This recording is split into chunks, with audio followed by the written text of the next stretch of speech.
Okay, my name is Jordam Smazel, and my topic is Kenya, the unending toll for rape survivors. And hundreds of women and girls were raped during Kenya in 2008 and 2009. And the post-election shows that they had physical and sociological health conditions such as HIV, and then they also had medical and poverty and social exclusion. Kenya, unending toll for rape survivors, Human Rights Watch, no publisher, February 15th, 2016.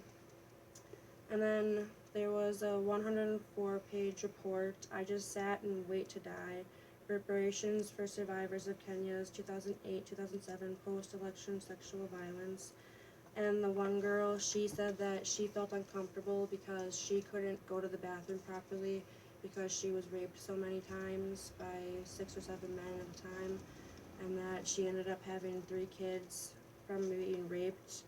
And then after 8 years, Kenya was dragged into the election in December of 2007, and the economy took to support the women and young age who was raped, but the situations got worse every single day. And the violence that happened in late December and that led into early February killed 1,133 people and displaced 600,000 people with no homes. So they were living in poverty with no food, water, clothing, anything to help them survive. And there was a number of 900 cases of sexual violence. The Commission of Inquiry into the Post-Election Violence recommended that a wide-ranging reforms of the police as well as the creation of a special tribunal.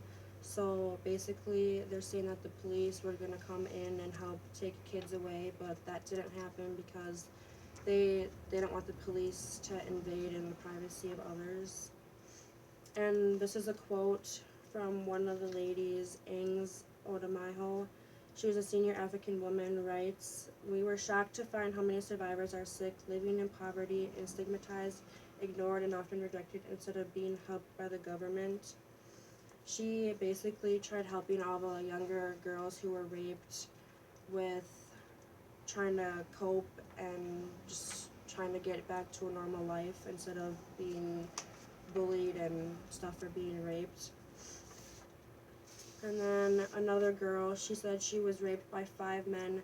They were beating me and pulling my legs apart, and she got so hurt that she couldn't even walk through town because she was so ashamed of herself.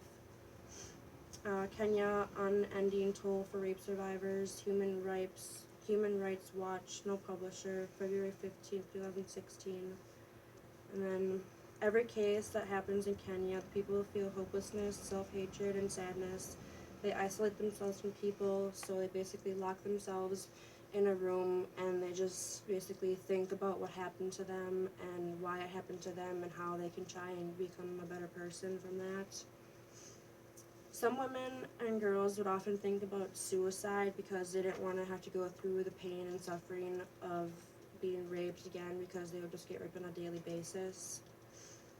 Among all the women that were interviewed, 37 of them became pregnant, and they all had the babies because abortion is seen as immoral in Kenya. So basically, every girl that was either younger or older who was raped, they all had kids because they couldn't have abortions.